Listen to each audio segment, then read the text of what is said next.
लेना तू मुंह करो। भारत माता की जय, भारत माता की जय, भारत माता की, भारत माता की भारत माता की नरेंद्र भाई मोदी जिंदाबाद, डॉक्टर जितेंद्र सिंह जिंदाबाद, भारत माता की। लाओ जी, बीरबल जी लाओ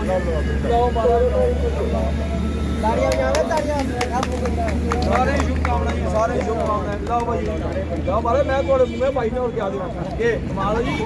लाओ शाबाश पूरे लिया और मैं सारे।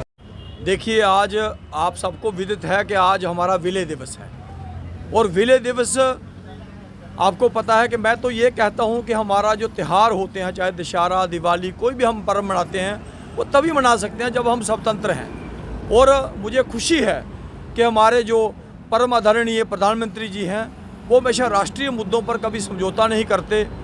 वरना जम्मू कश्मीर में क्या होता था कि वो अलगाववादी नेता शेख अब्दुल्ला के नाम पर छुट्टियां मनाई जाती थी। कभी 13 जुलाई जो कुट कश्मीर मूवमेंट थी, जिस टाइप का, वो एक ऐसी मूवमेंट थी जिसमें कश्मीर में डोगरों लोगों को निकालने के लिए आह्वान किया गया था, उसकी छुट्टी मनाई जाती थी। और बहुत से यहाँ लीडर हैं जो आज डोगरों के बहुत बड़े लीडर बनते हैं, अपने आप को डोगरों का बहुत बड़ा हितैषी कहते हैं। वो लोग उस समय वो छुट्टियां मनाते थे, किसी के हल्क से एक शब्द नहीं निकला उस समय। तो मेरा कहने का तात्पर्य ये है कि एक बहुत बड़ा षड्यंत्र इस देश के साथ, एक स्टेट के साथ हुआ। और मैं ये कहूँगा, मैं भाग्यशाली हूँ कि मैं इस दिन को मना रहा हूँ। और अगर इसकी थोड़ी सी पृष्ठभूमि में आपको लेकर जाऊँ तो मैं ये कहूँगा कि हमारा ये हमारा विलय कभी संभव नहीं हो पाता अगर हमारे राष्ट्रीय स्वयंसेवक संघ के जो दूसरे चीफ थे, पूजनीय गुरु जी, उनको सरदार पटेल ने, ऑन रिकॉर्ड बोल रहा हूँ, उनको सरदार पटेल जी ने विशेष विमान से श्रीनगर में भेजा। वो 17 अक्टूबर को यहाँ आए और 20 अक्टूबर को यहाँ से गए और उन्होंने महाराजा साहब को मनाया, उनको समझाया। महाराजा साहब क्योंकि देशभक्त थे, लेकिन प्रॉब्लम ये थी कि सिर्फ एक आदमी था जो था नेहरू, जो हमेशा पाकिस्तान परस्त बातें करता था। उसी का थोड़ा सा संशय रहता था। जब वो 20 को चले गए और 22 को जब उन्होंने तय कर लिया कि मैं विलय कर दूंगा, तो उसके बाद नेहरू ने एक शर्त रखी कि अलगाववादी नेता जो शेख अब्दुल्ला है उसको पहले हुकूमत दी जाए। जब तक उसको हुकूमत नहीं दी जाएगी तब तक विलय पत्र को स्वीकार नहीं किया जाएगा।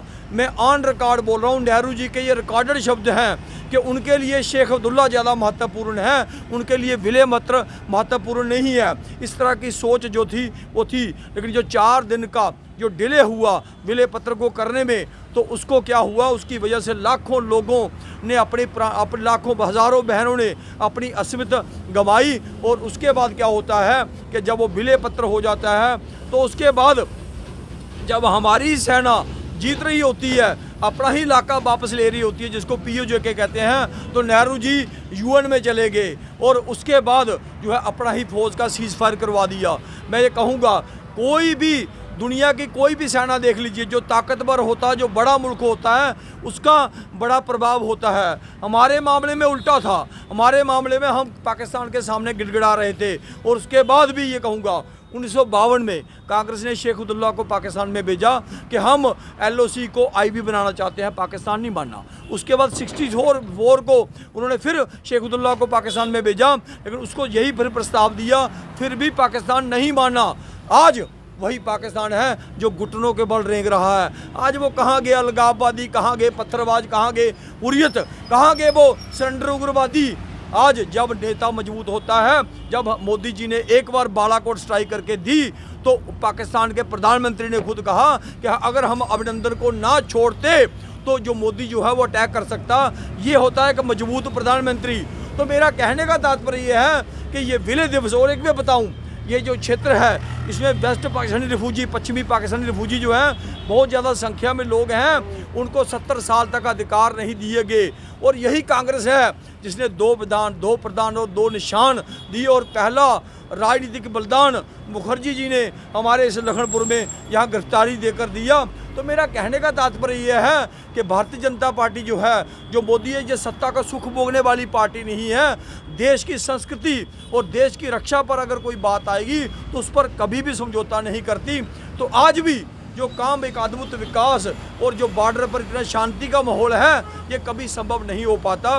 तो इसलिए एक चीज़ का अफसोस मुझे है, वो ये है कि आज सिर्फ भारतीय जनता पार्टी, राष्ट्रीय सेवक संघ और अन्य लोग ही क्यों मना रहे हैं। एनसी, कांग्रेस, पीडीपी जो के लोग जो हैं ये क्यों नहीं मना रहे। क्या ये लोग उग्रवादियों के साथ हैं? क्या ये जो पत्थरबाज हैं उनके साथ हैं? क्या ये जो सरेंडर मिलिटेंट हैं उनके साथ हैं? या ये पाकिस्तान के साथ हैं? मुझे थोड़ी सी बात कोई समझाए। और जो लोग इनका कहीं समर्थन भी करते हैं उनसे भी कहूँगा थोड़ा सा आत्मचिंतन करें कि आज ये पार्टियां किस ओर खड़ी हैं। अगर हमको इस देश को बचाना है, इस देश को सुरक्षित रखना है, तो हमें ये ढुलमुल की राजनीति नहीं, हमें स्पष्ट नीति जो है वो अपनानी पड़ेगी। बहुत बहुत धन्यवाद। विलय दिवस पे मैं अपने जम्मू कश्मीर ड्यूटी के आम तमाम नागरिकों को मुबारक देता हूँ। और ये विलय दिवस हमारे लिए एक त्यौहार है जो पिछले 70 सालों से हमारे जो भाई बहन थे वेस्ट पाकिस्तानी रिफ्यूजी, जो पिछले 70 सालों से अपने अधिकारों से वंचित थे, जैसे उनको नौकरी नहीं मिलनी, ना उनको कोई स्टेट चार्ट था, ना उनका कोई ज़मीन खरीद सकते थे, ना उनको कोई सरकारी नौकरी मिलती थी। तो ये सारा श्रेय हमारी भाजपा सरकार को जाता है कि जिसकी बदौलत जन जन का विकास हुआ है। आप देख रहे हैं कि ये विलय दिवस हमारे जम्मू कश्मीर के लोगों के लिए एक त्यौहार है जो हमें जम्मू कश्मीर भारत माता के साथ जोड़ता है। और भारत माता के हम नागरिक हैं और भारत देश के हम नागरिक हैं। ये बड़े ही भाग्य की बात है कि 1947 26 अक्टूबर को हमारा विलय दिवस था। आज उसी के उपलक्ष्य में हम ये विलय दिवस मना रहे हैं। धन्यवाद।